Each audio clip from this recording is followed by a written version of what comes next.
Hello friends, welcome to my channel. America China మధ్య వాణిజ్య ఉద్రిక్తతలు కొనసాగుతున్న వేళ ఇరు దేశాల అధినేతలు డొనాల్డ్ ట్రంప్, జిన్పింగ్ల భేటీ యావత్ ప్రపంచాన్ని ఆకర్షించింది. దక్షిణ కొరియా వేదికగా గురువారం ఈ ఇద్దరు నేతలు భేటీ అయ్యారు.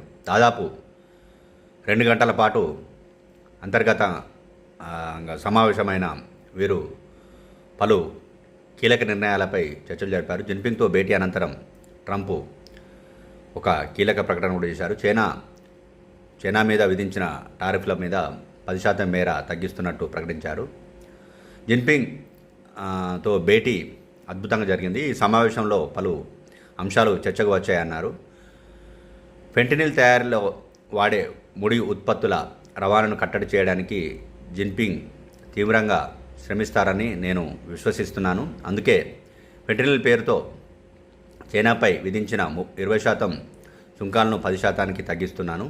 దీంతో జిన్పింగ్పై మొత్తం టారిఫ్లు 57% నుంచి 47%కి దిగిరానున్నాయి. ఇక అమెరికా సోయాబీన్ ఉత్పత్తుల కొనుగోళ్లను చైనా తక్షణమే పునరుద్ధరించేందుకు అంగీకారం కుదిరిందని ట్రంప్ వెల్లడించారు.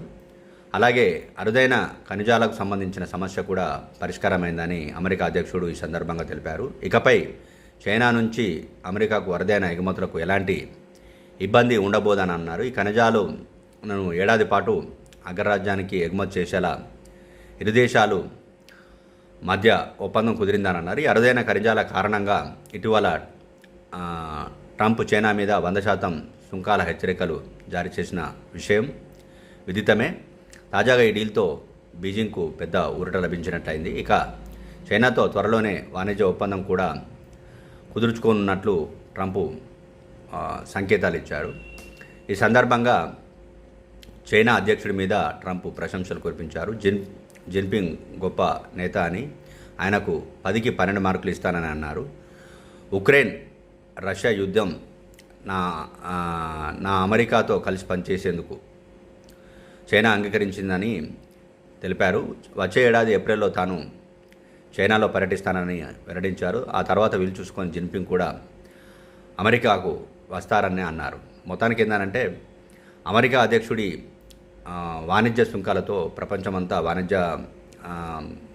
అంతా అతలాకుతలం అవుతున్న వేళ ఆయన నిన్ననే భారత్తో వాణిజ్య ఒప్పందానికి గ్రీన్ సిగ్నల్ ఇవ్వడం, ఇవాళ చైనాతో ఉన్న ఉద్రిక్తత తగ్గించడం కోసము 10% సుంకాలు తగ్గించడం అనేది మంచి పరిణామంగానే ఆర్థికవేత్తలు భావిస్తున్నారు. Thanks for watching this video.